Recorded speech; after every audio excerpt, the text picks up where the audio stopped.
राष्ट्रीय जनता दल के प्रवक्ता और सांसद मनोज झा ने पत्रकारों से बातचीत करते हुए प्रधानमंत्री पर करारा प्रहार किया। उन्होंने नरेंद्र मोदी और अमित शाह को साहब और नायाब कहते हुए कहा कि इन लोगों ने ना ही किसानों की, ना ही शिक्षकों और विद्यार्थियों की और ना ही हमारे देश की बेटियों की परवाह की। प्रधानमंत्री को झूठा बोलते हुए इन्होंने कहा कि जिस तरह श्रीलंका में आतंकी घटना होने के बाद वहाँ के राष्ट्रपति या प्रधानमंत्री जनता से माफी मांगते हैं, उसी तरह प्रधानमंत्री नरेंद्र मोदी ने पुलवामा घटना को लेकर जनता से माफी क्यों नहीं मांगी। प्रधानमंत्री के अंदर अगर थोड़ी भी शर्म या हया है तो उन्हें अपने 5 साल के कार्यकाल के लिए जनता से माफी मांगनी चाहिए। उन्होंने प्रधानमंत्री को झूठा बोलते हुए कहा कि इस बार उनकी हवा निकल के रहेगी।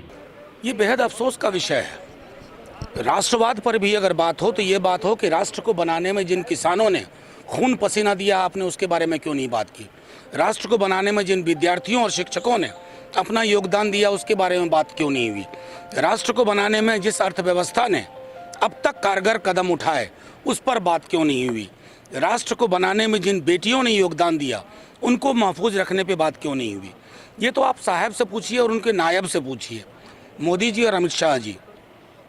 राष्ट्रवाद तो मुझे ये भी कहने को प्रेरित करता है कि श्रीलंका में आतंकी घटना के बाद वहाँ का प्रधानमंत्री, राष्ट्रपति माफ़ी मांगता है।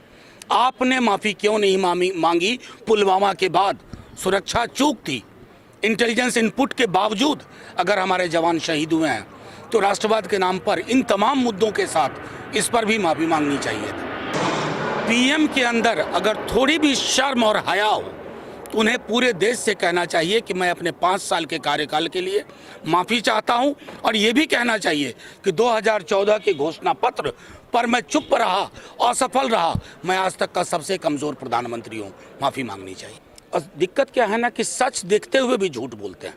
तो ऐसे झूठे व्यक्ति के टिप्पणी पर मैं प्रतिक्रिया दूं उचित नहीं है। 50 सीट वो गिने कहाँ पे जा रहे हैं, वो पूरे देश में कहाँ है। वो दक्षिण में नहीं है, उत्तर में हवा निकल गई, पूरब में बड़ी मुश्किल से कुछ हासिल करेंगे, पश्चिम में हवा निकल गई। वो अपनी सीटें जोड़ लें, दिल के बहलाने को गालिब ये ख्याल अच्छा है।